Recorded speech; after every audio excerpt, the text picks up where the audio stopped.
Welcome in, everyone. I see attendees are signing in. We will begin very shortly. Thank you all for attending this engaging session. As I see all the participants coming in, we'll just wait about 10 to 20 seconds just to make sure everyone is connected. Again, thank you for attending. I'm Lily Dubach. I am the textbook affordability librarian at the University of Central Florida, and I am joined here with Christian Beck, who will also be asking questions for our student panelists. I'll let Christian introduce himself.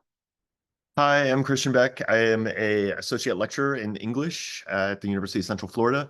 I've been a longtime proponent for OERs and have been using them in a variety of classes for almost 10 years, going on 10 years next year. Excellent. So we are excited to be here today with a number of students who agreed to speak to everyone today during Open Ed Live. And so we have asked students from a variety of perspectives, and I will turn it over to them to introduce themselves, but we look forward to digging into the questions. And again, if the audience has any questions, please feel free to put questions into the chat as we go, and time permitting, we will circle back to those. So I'm going to turn it to Panayiota to introduce herself first. Hi, everyone. Just as Lily said, my name is Panayiota Laliotis. I'm currently studying political science at the University of Central Florida. I was first introduced to open educational resources at a club here at UCF called Wiki Nights. Another panelist, Beck, actually was in Wiki Nights, and I was able to attend a couple of their GBMs. I then went on to apply for our student government executive branch, where I now serve as the academic affairs coordinator, and I get to work and promote open educational resources. Thank you, Panayiota. And now I'll turn it to Thomas. Please tell us your name, major, and a little bit about your experience with open education. Okay, hello. My name is Thomas Klem. I am majoring in English with a focus on creative writing. My experience with open education started before my time at UCF when I was at Broward College. So I'm a transfer student, and it's helped a lot in terms of getting me, I've had issues with my academics in the past before, and it's helped a lot in a lot of ways, especially in the ability to give me access to materials that would normally be difficult. And so, I appreciate how important it is. Thank you for sharing. And now I'll turn it to Beck. So, hi, I'm Beck. I'm a computer science major at UCF, and I'm currently the president of Wiki Nights, which is a club at UCF dedicated to promoting the use of open educational resources, or OER. Some of the things we do is we table, we ask students like if they know about OER, how they feel about textbook prices and things like that, as well as we also maintain our own textbooks too on our website, wikinights.com. Thank you. And now Sarah. Hi, I'm Sarah. I'm a statistics and data science double major at UCF.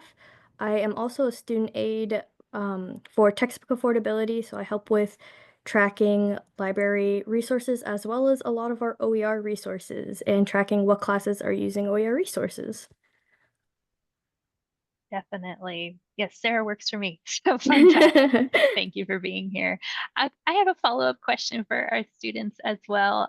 So when course materials are open and accessible, how has that impacted you and your education or life in general? And I'll start with Panayiota again. Hi again, everyone. I would say for myself, open educational resources has really just impacted my ability to get a jump start on my courses. I know everyone has different experiences with open educational resources, but it is my favorite thing to go to a course, to open it up and find the textbook just linked right away or find my materials. It allows me really to not only just dive into my syllabus, but look at the material and what I'll be engaging in for the year and for the semester. So I would say that's the biggest impact that it's had on myself. Excellent. Thank you. And now to Thomas. Yeah, similar things to what she said, especially in regards to accessibility of like textbook materials and the information you need for your courses. Previous courses I had taken without the ability to use OER were tedious at points and were very difficult. There was a lot of disconnect, and I think it's just easier to access to materials to have kind of this unity within the course. Excellent. Thank you. And now to Bed. Yeah, so having a course with OER is kind of like a huge burden lift off my shoulders, to be honest, because one, it means that I can actually access this textbook, potentially forever because it's open and it can be contributed to, for the rest of the time rather than like a textbook that you might even have to like rent and then not be able to access in the future. But also, it also helps out because I save monies too. Definitely. And to Sarah.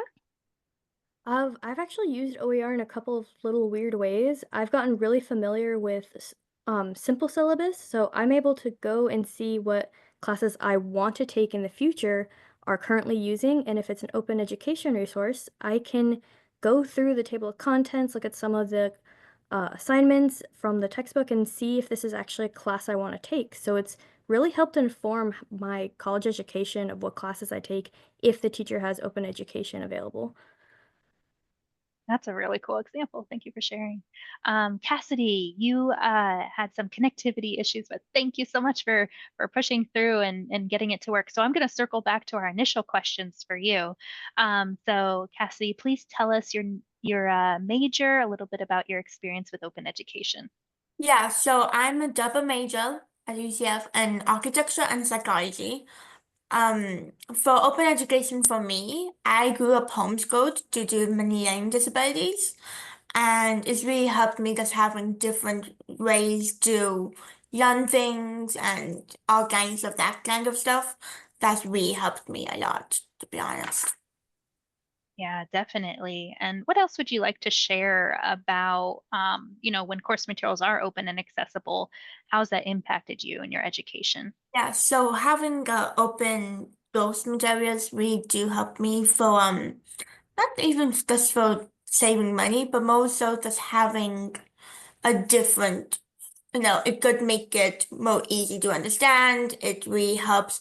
Just having something else other than the McGraw-Hill person textbooks really helped me just absorb the material better, to be honest. Definitely. Okay, for the next question, I'm going to start backwards. So I'm going to start at Sarah, because you also started to touch on this, Sarah, a little bit. Have you used OER in ways that are beyond how you'd study normally? So yeah, definitely being able to go through and find out more about the class through the textbook was really helpful.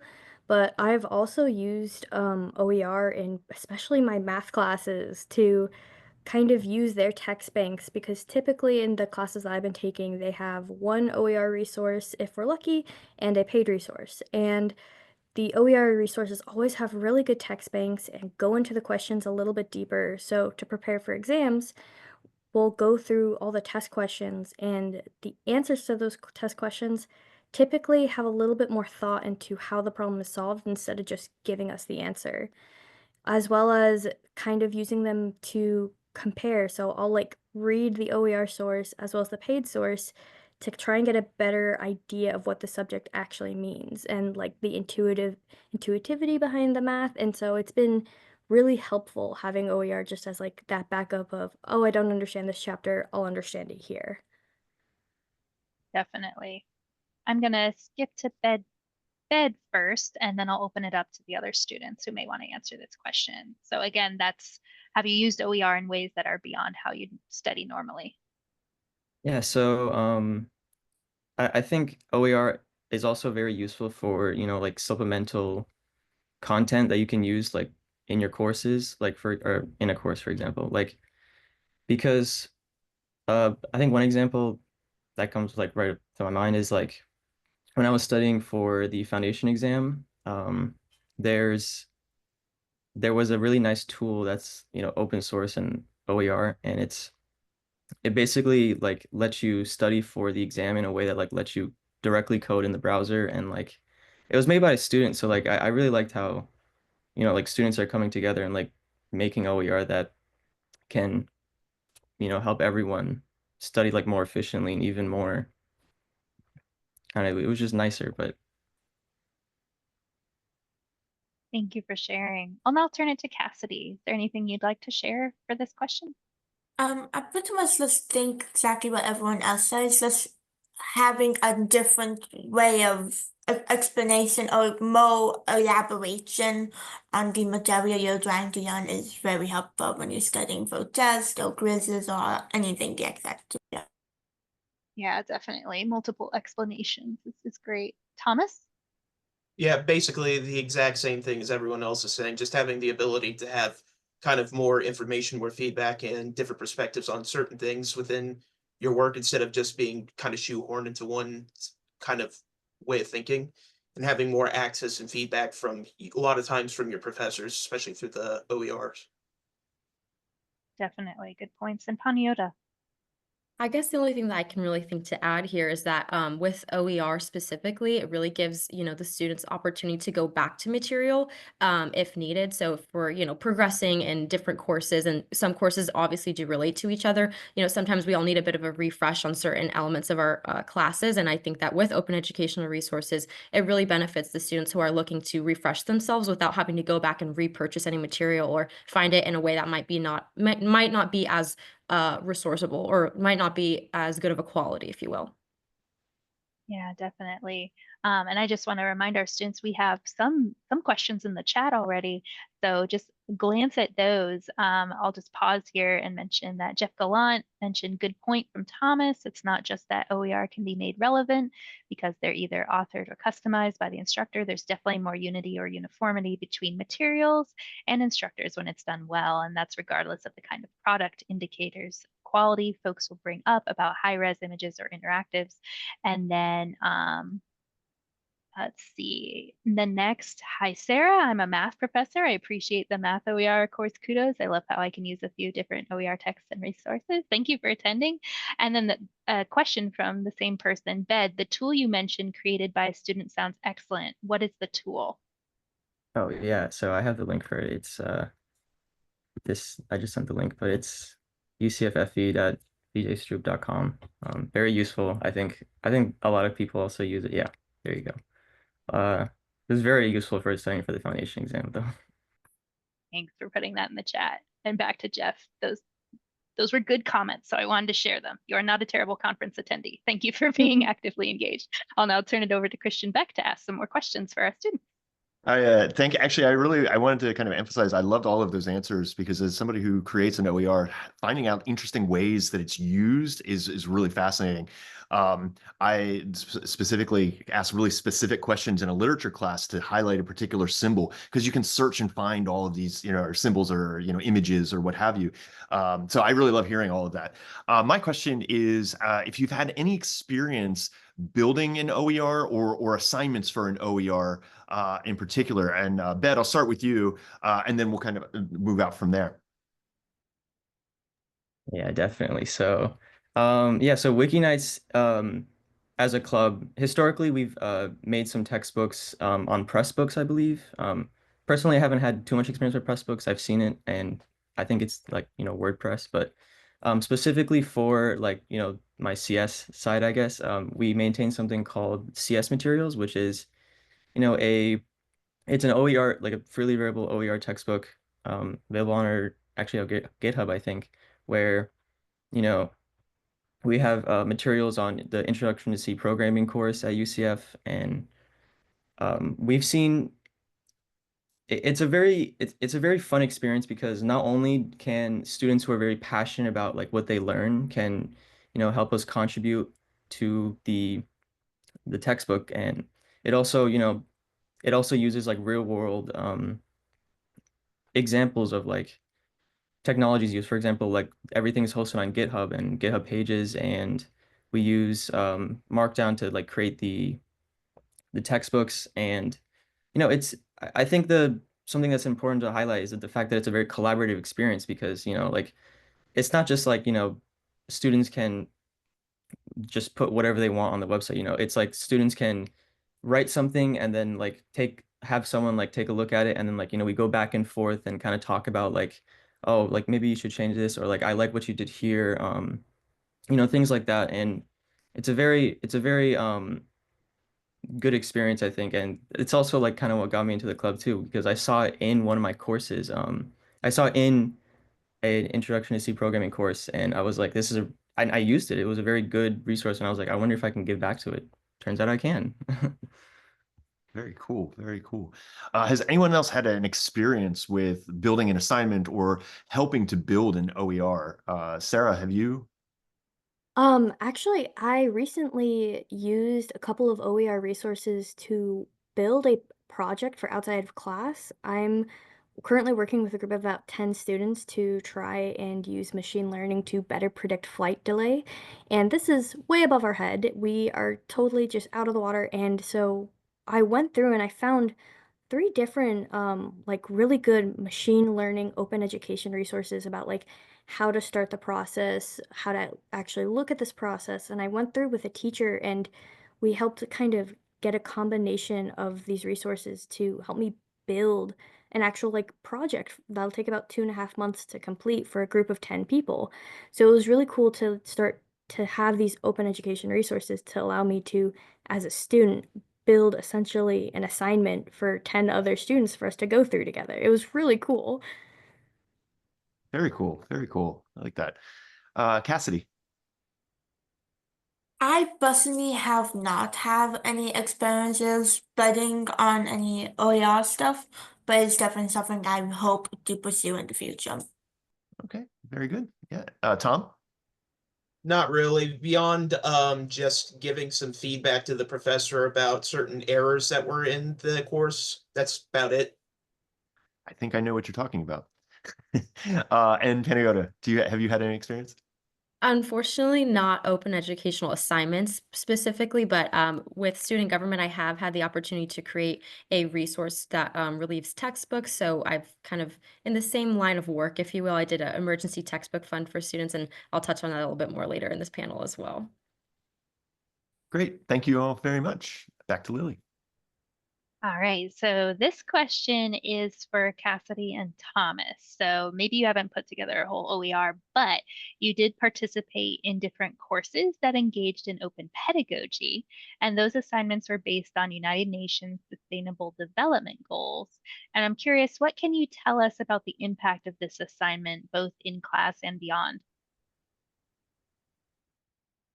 Yeah, so for me, I did something that was very personal. I personally have a disability, and we have a very small community that has this like 2,000 cases level.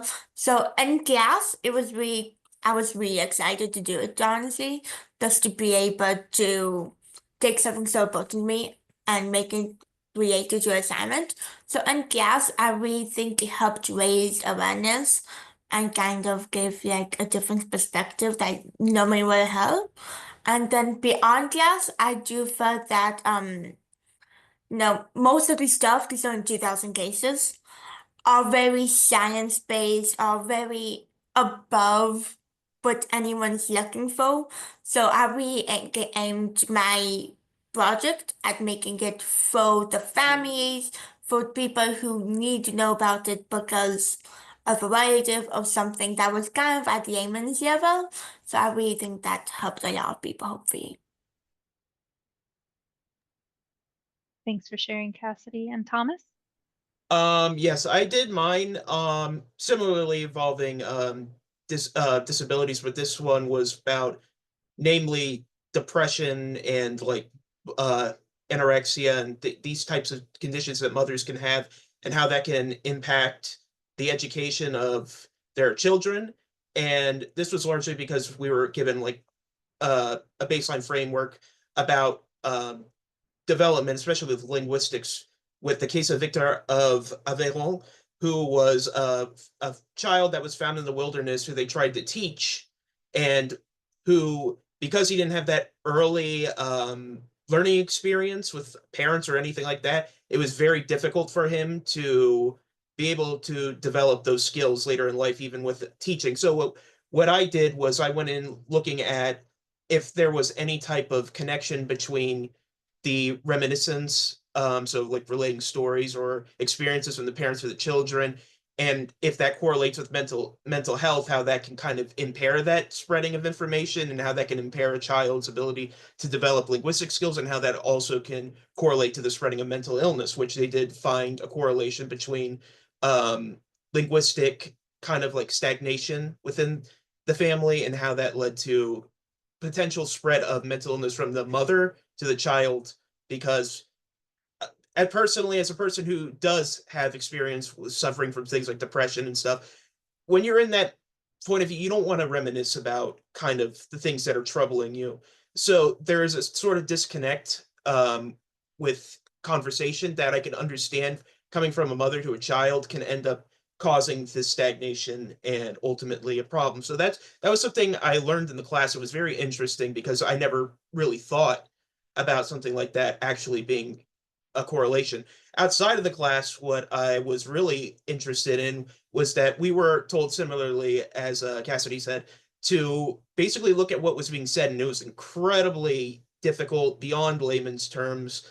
And we were able to kind of simplify it to make it more understandable, so that there's a larger group that can access this information to understand these connections, and so that you can actually focus on ways to fix this issue without, you know, just kind of ignoring it or not being able to understand it just because it's at that higher level. Excellent. Thank you for sharing, especially with how it impacted you personally as well. And fun fact for our attendees, if you attended our session immediately prior to this one, you actually heard from both of their professors. So if those assignments sounded a little familiar, then that's why.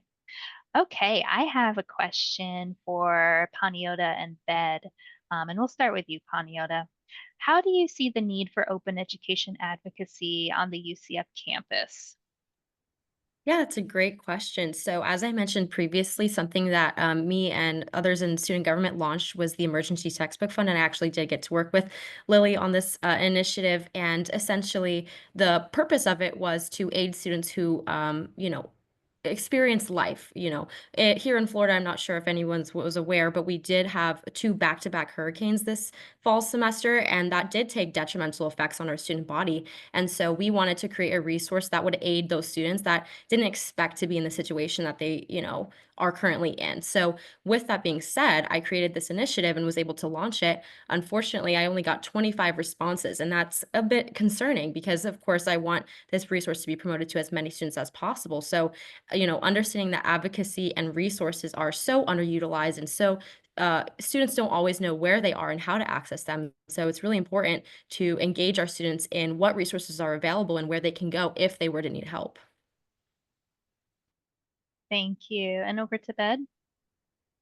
Yeah, so on the topic of, I guess, OER, like, so through some of our interviews, for example, because one of the things we do as a club is we might table or we might post videos on social media. We've seen, students like not like there's some students who might know what OER is, and like they might have used it in their courses, but there's still like a lot of students who've never heard of OER and they didn't even know. Like, I've literally had one person say like I didn't even know like textbooks could be like free, because like they just always just paid for them. But um so like the thing is, what we've seen students who've like never heard of OER, and our goal is to try to spread just the word about OER and how it can help in courses, for example. But the idea is that like once more students know about OER, then you know um, hopefully like they might tell their professors and to ask them like, oh, have you considered using OER as well?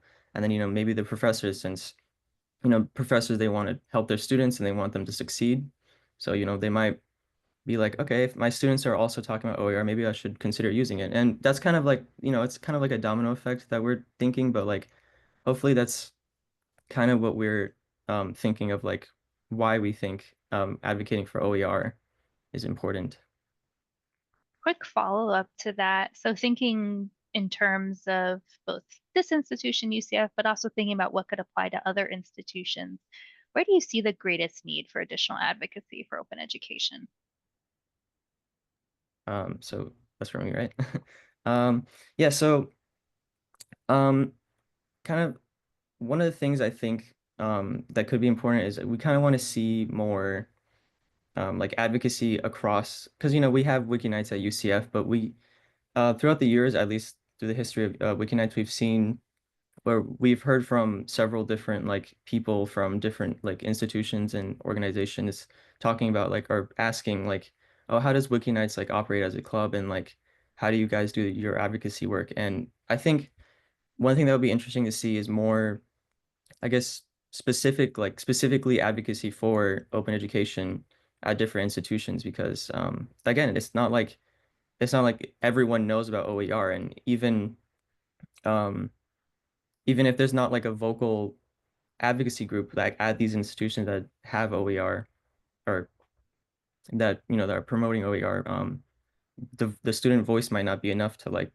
actually make change, for example in the with professors or like with the administrators. So I overall I think it would be important to like kind of spread the advocacy work through different institutions. Thank you. Panayiota, did you want to add to any of that from your alternative perspective being on SGA? Yeah, absolutely. I think, Bed really hit the nail on the head with the three groups, the students, the professors, and the administration. I would say, additionally, I really think the focus that we as student leaders can do is speaking to our administration about open educational resources that may not be on the forefront of their minds or their agendas every day. But if we just educate them about the knowledge and the resources and the impact that it can have on students, I expect it to go very far. Thank you. So I have one more question, then I'll turn it back over to Christian. And this is open to any student who would like to answer it. So feel free to raise your hand if you want to go first. Beyond textbooks, where do you see the need for open education in your courses? Sarah, Taha. One of the main areas might just be very specific towards my degree in like psychology is just databases. Right now, it's very difficult to find reliable, well-kept databases, and I feel like the open education like structure could bring a lot more clarity and consistency in these databases that we can use because especially with a lot of the work that my classrooms are doing, they highly push like medical or psychology databases to use and analyze, and some of them are just not well kept enough for us to find meaningful information, and these are still being used in other studies at a professional level. So, seeing open education kind of come in and help clean up, organize, and provide really good databases would give us really good experiences with more than just two well-kept databases. I think that dovetails really well with what Abby Elder was saying earlier today in our first session today, kind of like thinking broadly about all the other types of open science, open source, open access. So whereas if you search for OER, you may not find a data set you need, but the broader open would definitely be a good place to look. All right, Bed, you're next. Yeah, so let me lower my hand. Oh, there we go. So yeah, specifically, I think this is something that I'm also kind of passionate about because it's also one of the reasons why I joined the club. But I think one of the important things to like note is that, OER isn't just textbooks, right? So one of the things me personally, and also I've seen a lot of people talk about is how, textbooks nowadays are becoming, you might see them less like in courses maybe, but the thing now is, like homework platforms or like course material, like specifically like course materials like that, right? So, for example, when we were doing our interviews, we posted a video on the UCF subreddit where, and a lot of we found that a lot of comments were talking about how like, oh, I haven't had to pay for a textbook in a long time, but I've had to pay for access codes for, to get access to like the homework platform for a course. And I think it's an interesting thing to think about how, we have a lot of, at least, OER for like textbooks, but I haven't seen too much, or at least personally at UCF, I haven't seen too much in the department of like, for example, seeing if like a homework platform can be open, I guess like OER too. But for example, at Valencia College, I took a course there, Physics 2, where it was completely OER, right? So the textbook used OpenStax, and the homework platform for it was something called My Open Math. And I thought it was a really good experience, one, because like, I knew that, my textbook was OER, but also two, it was surprising to me because it was like the homework platform was also completely open source and like freely available. So I think that's something I want to see more of for specifically on like OER and um yeah. Thank you for sharing. Yeah, really good point. Cassidy. Yeah, so this is gonna be a little personal. So I have many learning disabilities, and this is mainly aimed at professors, to be honest. So when I was young, drop I pretty much had to drop to homeschool because schools these days are so rigid. Everyone learns the same, and that's what the whole learning disability for me came from. So when I pretty much relied on open education because being able to learn different ways from different perspectives is pretty much how I got through and how I'm here today. I mean, having a class like Professor Herbert's Martha's last semester was so helpful because she had guide open education, guide to everyone. She had different ways to interact with she had videos, she had text, there's so many different ways. There's just learning differently is really the key. I feel that helps a lot. Thank you for sharing that personal perspective and how OER has helped you. Okay, any other students want to answer this one before we move on to other questions? No, I don't think so. All right, turning it back to you, Christian. Okay, great. So this one is going to be what I would like to know is what would you like your professors to know about open education? I think this is a really important one, and I want to start with Thomas because Thomas was a student of mine and has used the OER in my class, and so don't feel any pressure to speak directly to me. But starting with you, what would you want your instructors to know? Really, the most important thing is to know that, the materials used through OER are significantly easier to understand and to have that ability, like as Cassidy said, to have the different learning capacities, different type of techniques. And I would say probably to, try and explore that stuff with the OER, like try to explore different ways of learning, because if we end up using this and just go the same way as like a textbook with a professor where they just go straight through one type of learning capacity, one type of learning avenue. A lot of students are going to be, left behind. So I think you have to approach open education with, I guess, a diversity of what's it called of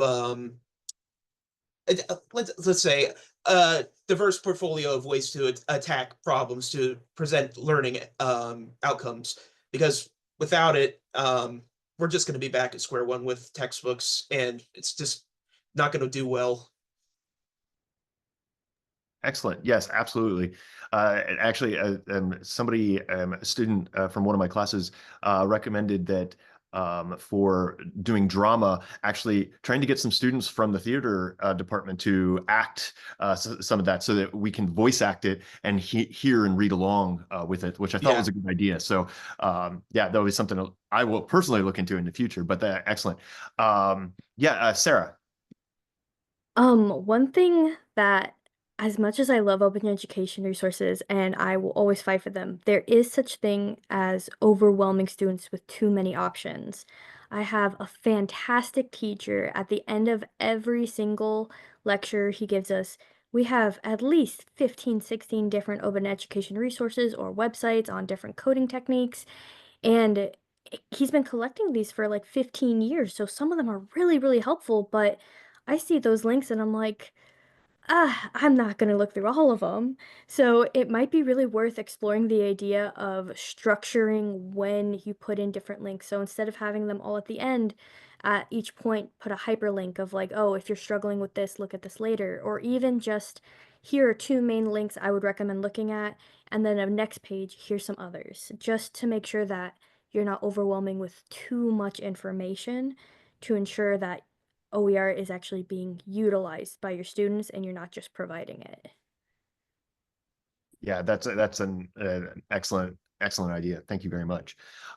Anyone else would like to voice what you would like your professors to know about using OER? Yes, Yeah. actually, kind of in the, oh, sorry, Ben. You can go first, it's fine. Okay. So similar to what Thomas was saying, I really just think that it's important that professors understand that students prefer open educational resources. Students prefer when you, the teacher, are crafting the materials that we are engaging with, because it is always the most concise way to obtain information. It's the best way to prepare for our tests. It's the best way to prepare for our assignments, and it will set us up for success every single time. Excellent. Thank you. Yeah, Beck, go ahead.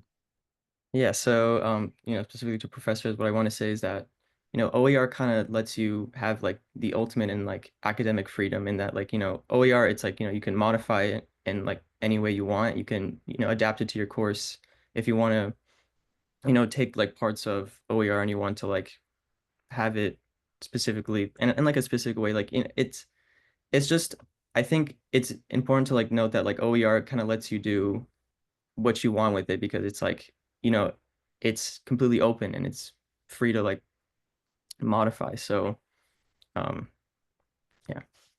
Yeah, no, that's excellent. And as a literature professor, I like to hear that too, because like that makes like what we have to understand is that texts are never static, right? They're always changing, and how we utilize them, how we can introduce them and help people understand them, and then disseminate them even further. That excellent. Anything else that anybody would like to share? Okay, I do have one follow-up, which is, how do you see that kind of open content impacting your life or your environment outside of the courses? So like basically next steps. How do you see open education affecting you beyond even the classroom? And we can just kind of go around the circle. Sarah, go ahead. I actually had a very unique situation where outside of education this popped up. I have a very good friend who's a team leader for a software team for a software development team in a business contract, and he, to be able to move forward in his career, has to start getting just different courses under his belt, or like different certificates. And one that he came up with like recently that he has to get for promotion is called Agile Manifesto Principles. He had no idea what it was. He was about to spend $1,500 on a course for it. I just quickly just Googled, found a couple of free resources for him to start going through, and he was able to use those resources as proof to be able to get into the test. And not only that, one of his friends who had bought the courses, they shared their experiences with it, and he found that going through multiple free courses just for a certificate was made a huge difference. So it's like the concept of like you stop really needing these courses or learning outside of a degree has just become new with all these different certificates people get. And the fact that there's already some OER for these certificates is such a really cool sign. And to see that one of my friends possibly going to be getting a promotion because of an OER resource, such a cool experience. That's fantastic. Yeah, what a great example. Anyone else? How OER might impact you going forward? I would say for myself, and I feel like it will impact me in two ways. In my personal academic career, I'm currently studying scopes and methods for my political science degree, and it's essentially just kind of like an intro to doing research. I'm currently being introduced, and I'm still in this class, so I'm not an expert, but I'm being introduced to this platform called SPSS, and it's just a database where you can input all of your research for projects. And my professor is encouraging us to master this platform so that in later projects that we do, we're able to utilize it. So I'm grateful that he's introduced this resource to us, but he's also encouraging us to use it after we finish up this course. And then also just impacting my environment really in my work life. I've thoroughly enjoyed advocating for open educational resources in my role in student government, and it's really just opened so many doors to the possibilities and the endless opportunities that there are in advocacy. And I've just loved not only presenting resources to students, but also hearing the feedback and seeing the impact that just us as students can have towards others. Absolutely. I mean, the advocacy component of this is fantastic, and I love hearing these stories. And I think, you know, just to kind of move towards summing up, I just want to say, like, I think that advocacy is really important because administration specifically gets really used to hearing faculty voices ask for things, and when students are also stepping in saying the same kinds of things, it means it's very meaningful. I think, yeah. Is there anybody else want to add anything before I pass this back?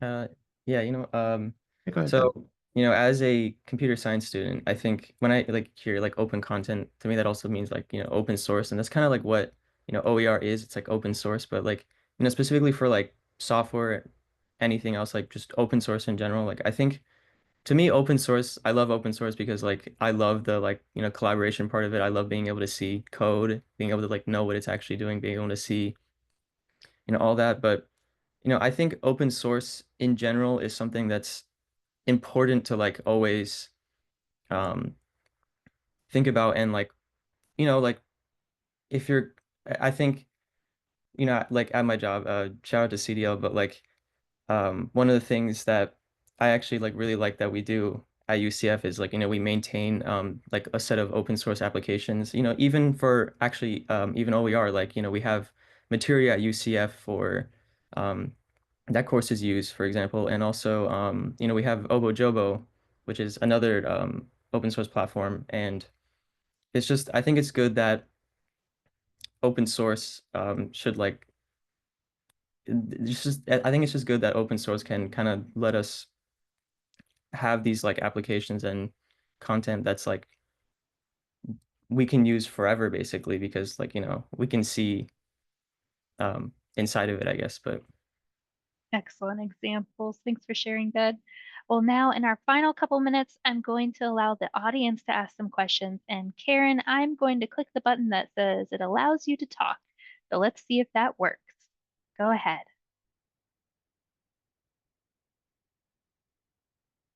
So Karen, Tinsley, Kim, you should have the ability to talk. I see your hands raised. If you have a question for the students, feel free to go ahead. I'll also encourage other audience members to put questions real quick into the chat.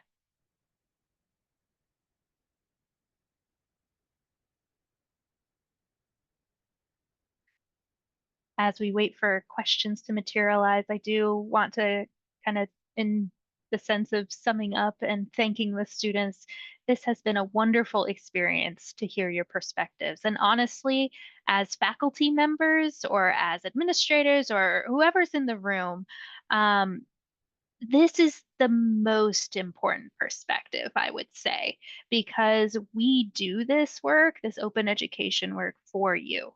So for your benefit, for student success, both in academia and for the rest of your lives, and how it then impacts the world broadly. And so just on behalf of everyone, we're very grateful for your perspectives and your involvement in this work too. Let's see, in the chat, I see a couple things. I see from Michelle, would love suggestions for sustaining advocacy for students.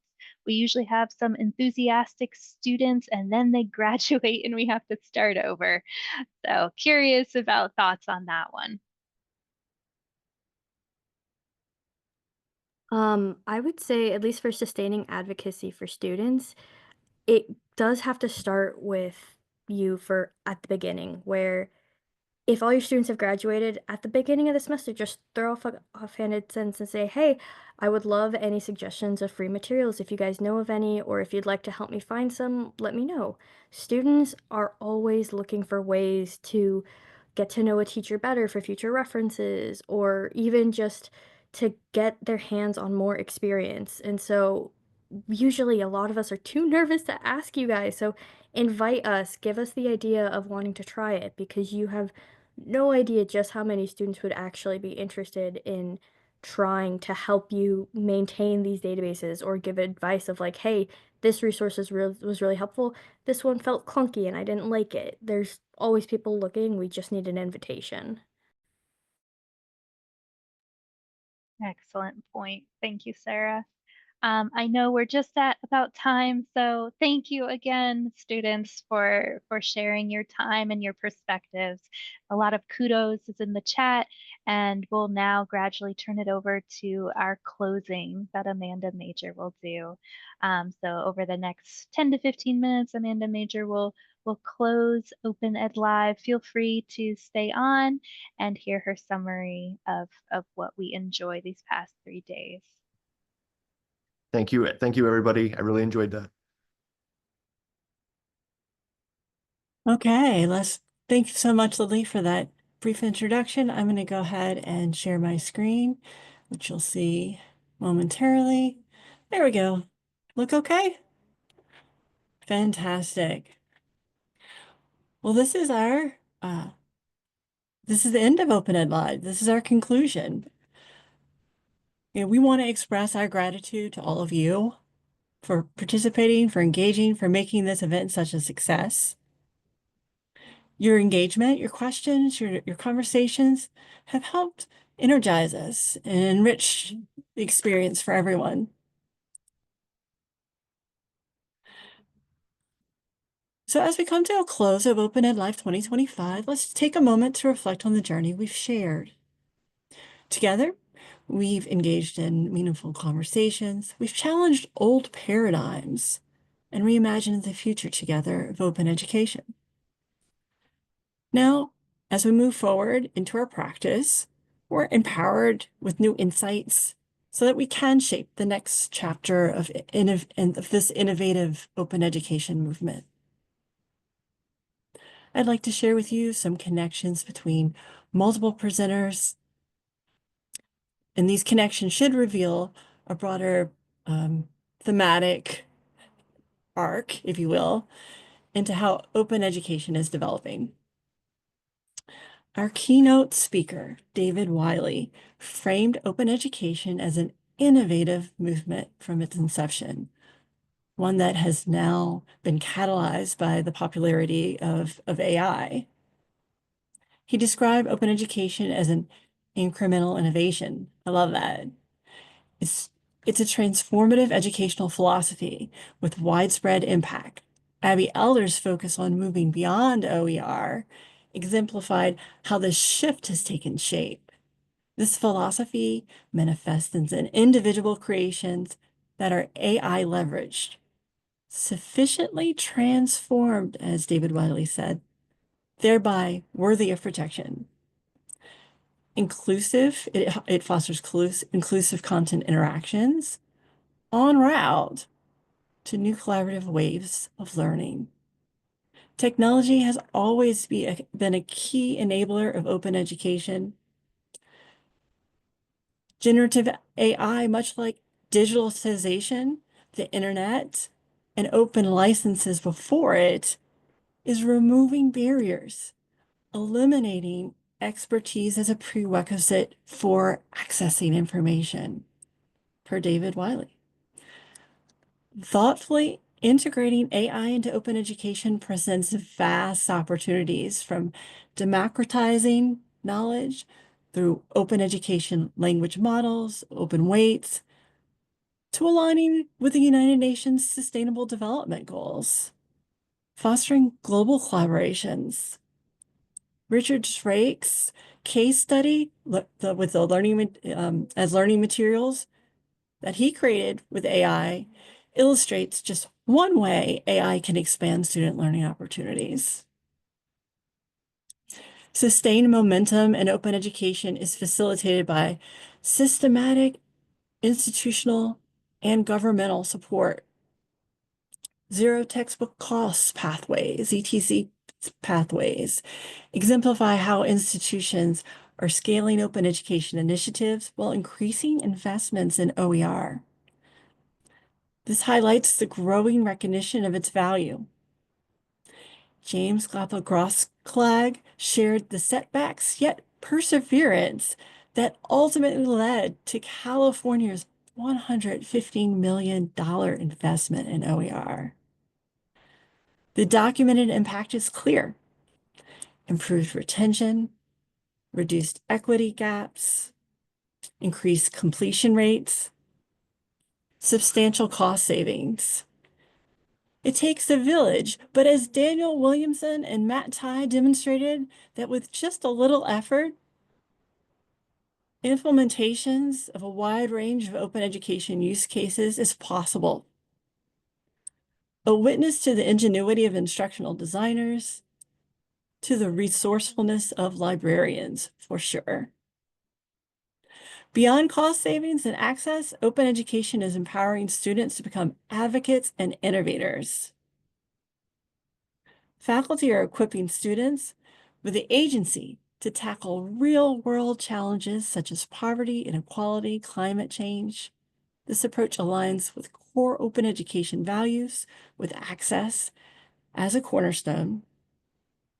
We heard firsthand that courses on ZTC pathways feel faster, and that's for a reason. What a vision we are choreographing. Engaging in creative works, thinking critically with technology, embracing global perspectives, all with an eye toward lifelong learning. This vision isn't just aspirational, it's already happening. Open education has moved beyond cost savings to catalyze global educational transformation, showcasing faculty members' expertise, empowering students' citizenship. And this distills to improve learning outcomes, essentially student success. So, with all that said, we encourage you to continue the conversations that started today. You can visit the STARS repository for session recordings, as well as additional resources. You're invited to come back next year. We'd love to see you. And definitely complete that survey because we take your feedback seriously and you shape next year's program.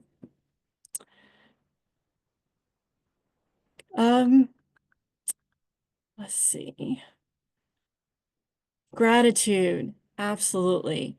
This event wouldn't have been possible without the incredible support of our amazing lineup of rock star presenters, the chairs of Open Ed Live, Rebecca McNulty, Lily Dubach, Rocco Fazzolari.